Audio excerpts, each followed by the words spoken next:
Assalamualaikum warahmatullahi wabarakatuh. Berjumpa kembali dengan saya Winda, guru dari SMA Negeri 1 Ciawi, mata pelajaran. Saya di sini sebagai guru mata pelajaran Bahasa Indonesia yang mengajar di kelas 10. Nah, pada pertemuan kali ini saya akan membahas tentang teks eksposisi. Saya akan bahas dari pengertian, struktur, dan kaidah kebahasaannya. Baik, saya akan membahas tentang pengertian dari teks eksposisi. Apa itu teks eksposisi? Teks eksposisi yaitu teks yang mengupas suatu masalah dengan disertai sejumlah argumentasi dan fakta-fakta. Sebuah teks eksposisi di dalamnya terkandung sejumlah tanggapan ataupun penilaian, bahkan ada saran, sugesti, dorongan, atau ajakan-ajakan tertentu kepada halayak. Dengan demikian, teks ini secara umum berfungsi untuk meyakinkan halayak tentang suatu hal.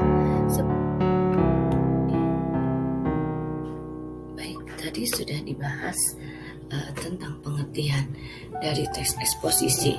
Sekarang struktur dari teks eksposisi. Struktur teks eksposisi dibagi menjadi 3. Yang pertama, pernyataan umum, rangkaian argumen, dan penegasan ulang. Nah, di dalam pernyataan umum ini biasanya dikenalkan suatu masalah atau pengenalan suatu masalah.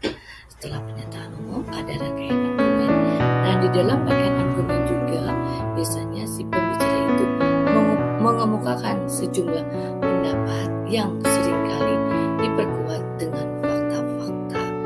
Dari pernyataan umum, rangkaian argumen, terakhir ke penegasan ulang, yaitu kesimpulan. Terakhir itu kesimpulan. Jadi struktur teks eksposisi dibagi menjadi 3 ya.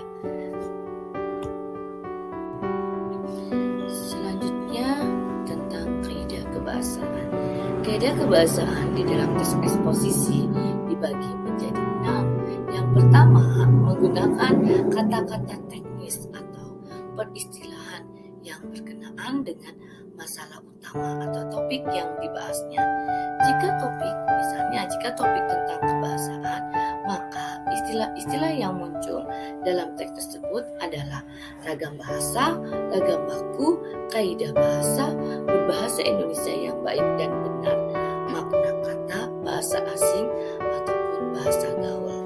Yang kedua, kaidah kebahasaan yang kedua yaitu menggunakan kata-kata yang menunjukkan hubungan penyebaban untuk menyatakan sesuatu yang argumentatif atau hubungan kausalitas. Misalnya, jika maka sebab disebabkan, dengan demikian akibatnya oleh karena itu. Contohnya dari kata disebabkan. Saya melihat ketidakberesan mereka berbahasa, antara lain disebabkan oleh kekurangan wibawaan bahasa Indonesia itu sendiri di mata mereka.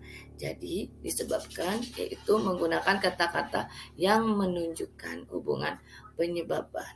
Nah, kaidah kebahasaan yang ketiga yaitu menggunakan kata-kata yang menyatakan hubungan temporal.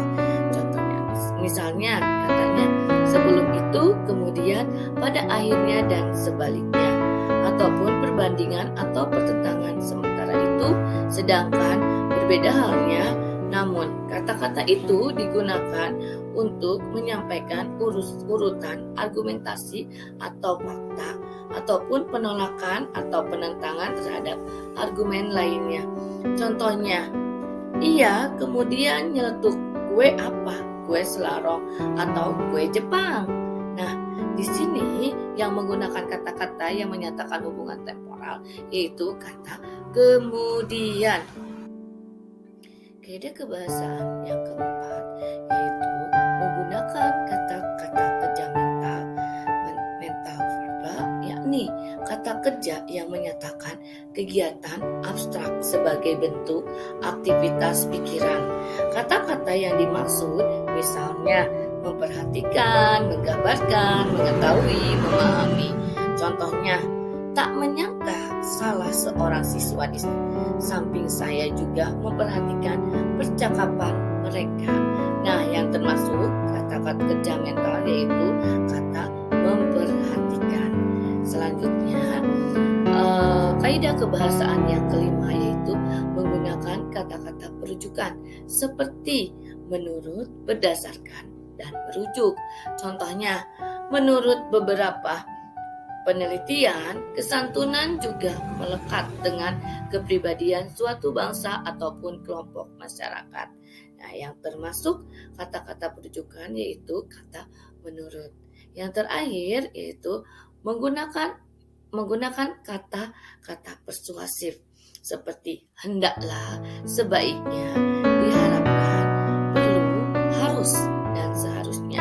Contohnya, para siswa justru harus menunjukkan kelas tersendiri dalam hal berbahasa. Nah, yang termasuk menggunakan kata-kata persuasif yaitu kata harus. Ya, cukup sekian penjelasan tentang teks eksposisi, semoga bermanfaat. Wassalamualaikum warahmatullahi wabarakatuh.